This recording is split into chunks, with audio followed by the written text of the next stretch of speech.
leap like this. Almost on cue, the deep sound of Theopalu's snoring cut through the air like a saw blade on stone, still somehow audible over the wind. Negative. Hoplite replied immediately afterward. Two of you are sleeping already. Kitka turned his head, spotting Alistair and Elim both glaring daggers at Theopalu and Novi. After a brief moment, Alistair turned his head toward Hoplite, cupping his hand over his mouth and shouting, "That's because they're freaks! I cannot, nor will not sleep in this damn tumble shack." "I second that." Elim shouted, "Look if this is about what I said earlier." "Negative." Hoplite replied, his tone bordering on snappish. "This is simply more optimal for you." Alistair shouted, "We can't all very well fight off the fiends if we're falling over each other sore and exhausted." Twindle let out a deep sigh then, turning from her seated position with a stern glare. "Tranquility, please. All this shouting is making it difficult to commune with Athena." Kitka could barely hear her over the gales of wind passing through the wagon, but Alistair seemed to pick up on every word, and a small vein popped on his temple as his head turned to face her. "Did you hear anything we just said?"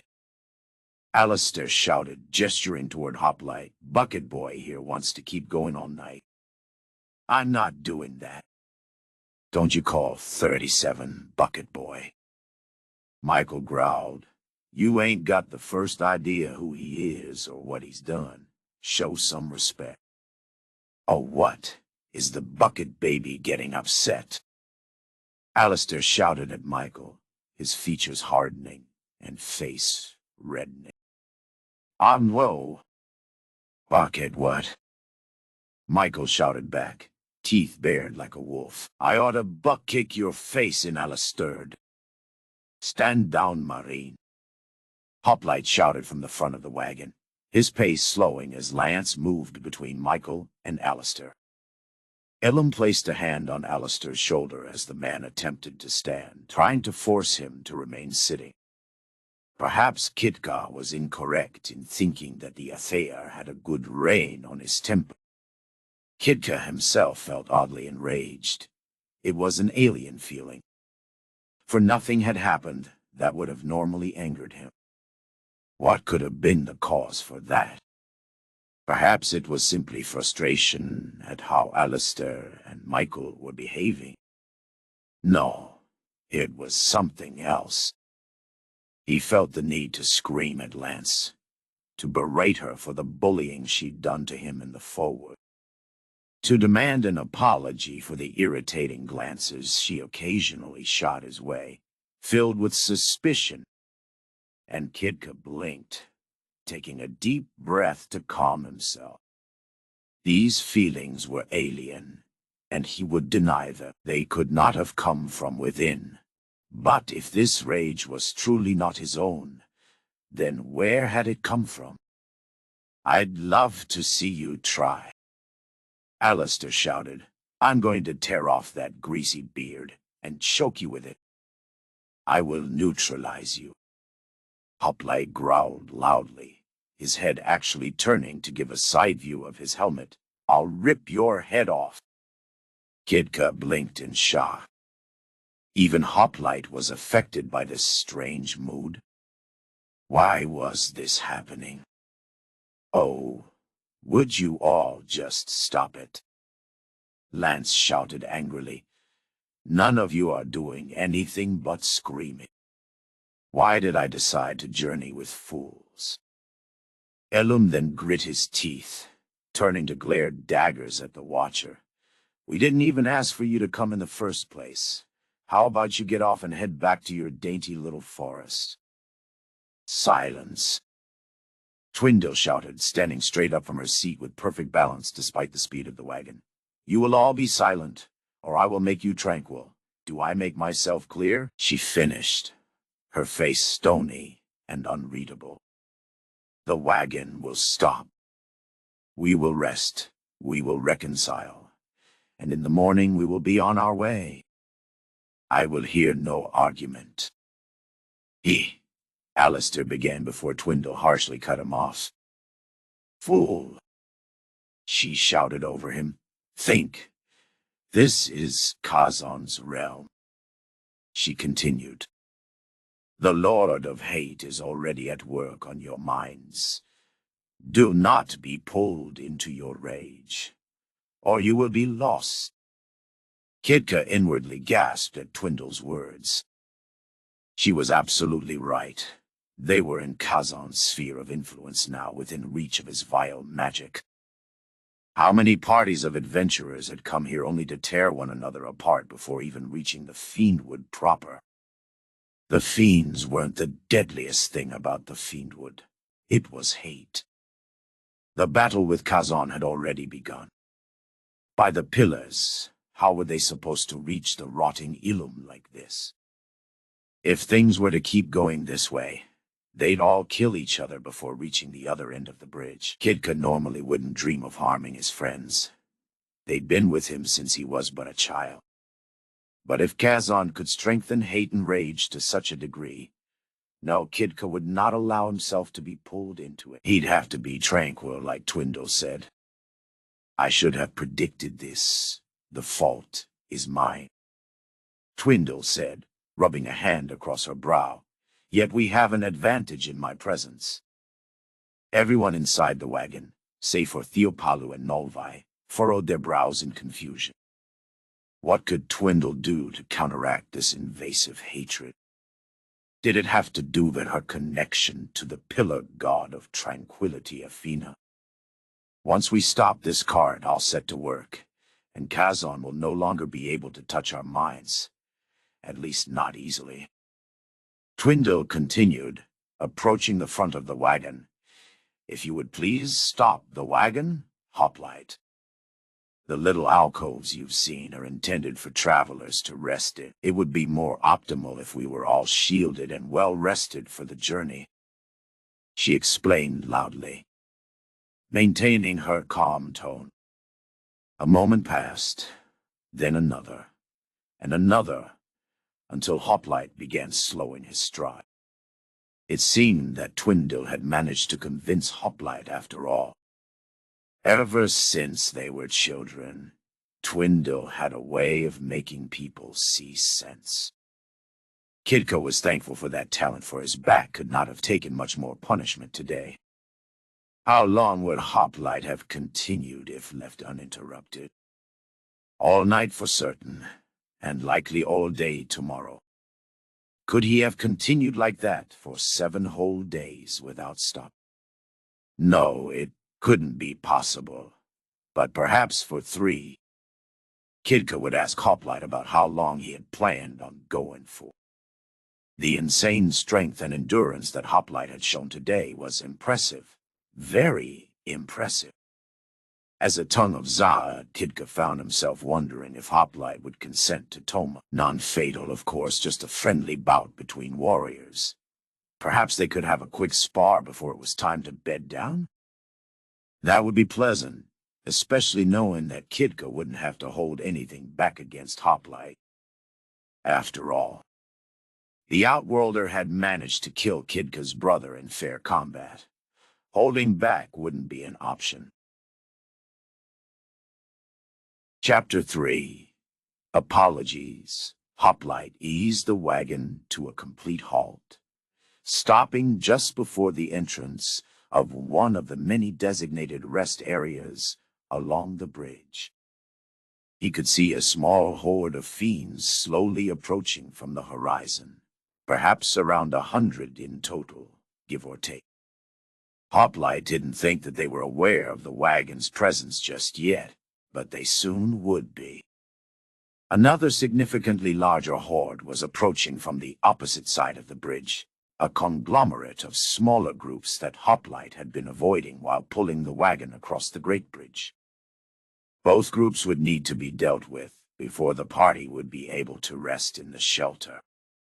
Hoplite had considered just ignoring Twindle to plow forward for as long as he was able. After all, the faster the mission was finished, the better. Yet her argument had held logic. Theopalo and Nolvi may have been able to rest, true, but it would be impossible to sleep in the wagon for everyone else. If they were all exhausted for when Hoplite himself had to rest, they'd be less efficient in fighting off any approaching fiends. That could prove to be a potentially fatal risk, a risk that had no real need to be taken. Hoplite's concern had purely been on the time it would take to reach the other end of the Great Bridge. The longer it took to finish the operation, the more casualties his fellow Turnans would face. They could be fighting for their lives against hordes of fiends, as well as the climate of the Fiendwood itself, not to mention the Final Kind. Though the Final Kind survivors themselves would have to face the same challenges as the Eighth Arm if they had crashed in the Fiendwood. They could have crashed in the middle of a swarm of fiends, and depending on the size of the horde, leaving the pod would be an almost certain death sentence. Hopefully, some Argo dropships would have already rescued any Eighth Arm troops stranded in the Fiendwood. That was assuming that the Argos hadn't been shot down during the evac of the Sparrow. Hoplite didn't know if any Final Kind ships had survived the EMP effect of the antimatter bomb, but if they had, they'd have eliminated any Argos fleeing the Sparrow's hangar. Then again, if the EMP had fried Final Kind systems, wouldn't it have fried any vehicles aboard the Sparrow as well? Every single Argo and dozens of land vehicles had been missing from the bay once Hoplite had awoken in the dark bowels of the Sparrow. They would not have been functional had an EMP destroyed their electronics. The escape pods had been fine, but they had a protected power source in case of that scenario. The Sparrow also possessed external shielding to protect from MPs, but the antimatter bomb had detonated from within the Sparrow itself, most likely. Captain Henry Stoll had not been able to launch it, as he would have with a standard missile. Hoplite assumed that the captain's only option had been to detonate it point blank. Had Hoplite just assumed that the Sparrow was completely unusable? Maybe it wasn't really an MP, and instead had just forced a shutdown of all electronics in the blast radius. If that was true, the Sparrow could be made fully operational again. Assuming the Argos had enough fuel to make it all the way back up to the moon. It was very unlikely. Those dropships were probably running on fumes after the trip down planetside. They would be running on fumes indeed if they had not been shot down by any Final Kind crash. Hoplite hadn't seen any wreckage floating in space besides the Dragon itself, which implied the best-case scenario of a full evacuation of all surviving personnel. Hoplite was still worried, though. He himself hadn't been picked up by an Argo in the days he'd been planetside, and if they really were intact, they would have found Hoplite by now. Had they run out of fuel? Was there a more important objective than retrieving Hoplite? His eyes then widened a fraction as he came to a grim realization. They thought he was dead. At least, it was very likely they believed Hoplite was dead. The last those troops had seen of Hoplite was when he was on board the Sparrow, right after he had been knocked unconscious by a Yugoro. Why would they waste time looking for someone they thought had died on board the ship? Why hadn't they tried to retrieve Hoplite from the bay? A couple exo troops would have been able to evac Hoplite. Perhaps he had fallen unconscious in a dangerous crossfire zone. There had to be a reason. In any case, they wouldn't believe that any survivors would have landed on the opposite side of the planet. Why use up precious fuel flying to the other side of the world when all personnel had landed in the Eastern Hemisphere? No Argos would be coming this way to find Hoplite. To them, he was Kia. He bumped his chin to check for any radio signals, only to come up with static. Definitely no emergency beacons toward this end of the bridge, nor any radio chatter. "Sir?" Michael asked from the wagon, brow furrowing slightly. You all right? That's right. No Argos came from Michael either, though his pod had been thrown off course by Kazan. Maybe Michael's trajectory would have landed him firmly in the Fiendwood. Perhaps on the Great Bridge itself, or even worse, down in the massive flowing river below. The pods were equipped with diving gear in case of such a scenario, but landing underwater was still a worst-case scenario. How many had landed in the waters as opposed to on land? Would he be able to even pick up on any signals from those depths, sir? Michael asked again. Affirmative. I'm checking for radio signals. Hoplite replied flatly. I'm not picking up anything. Michael groaned, wiping a hand down his face before rising from his seat. I figured we wouldn't be that lucky, he said in a disappointed tone. Well, we should probably get going in there for the night after we clear out the freaks. Affirmative.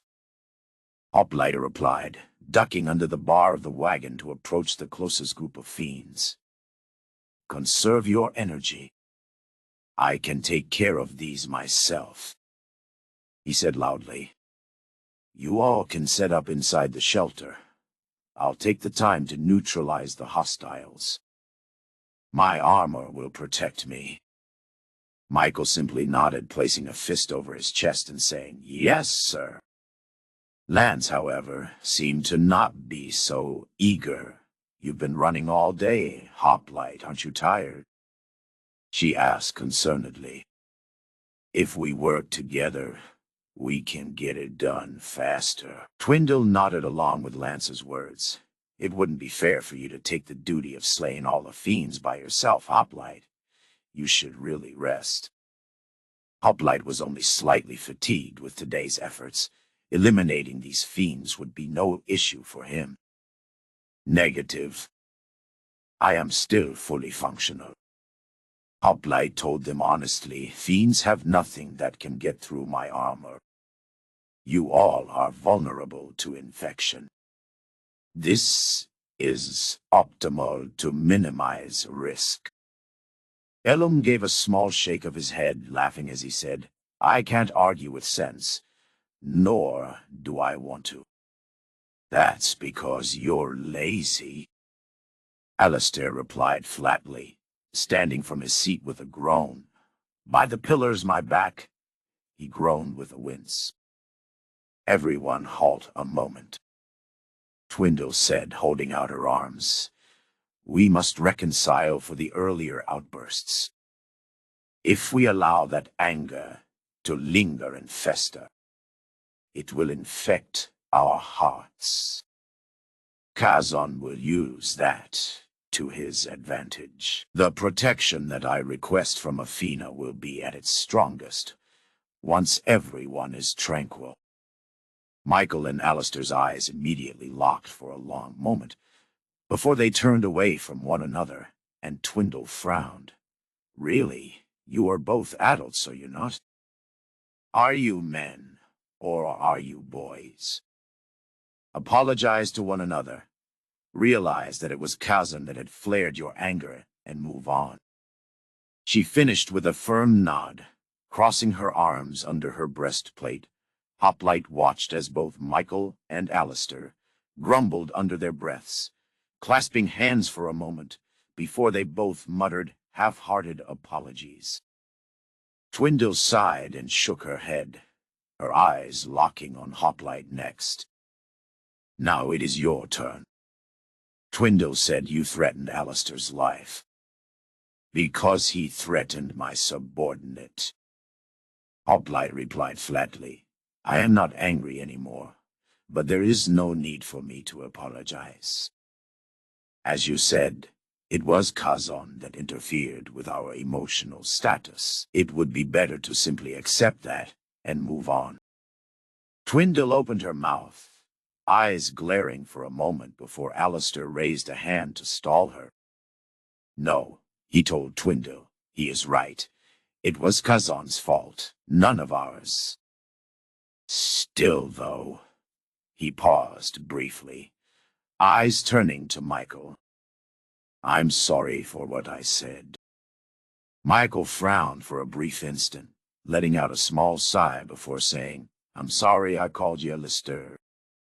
He said quickly, knowing that Kazan Chump made us mad, makes me even more mad.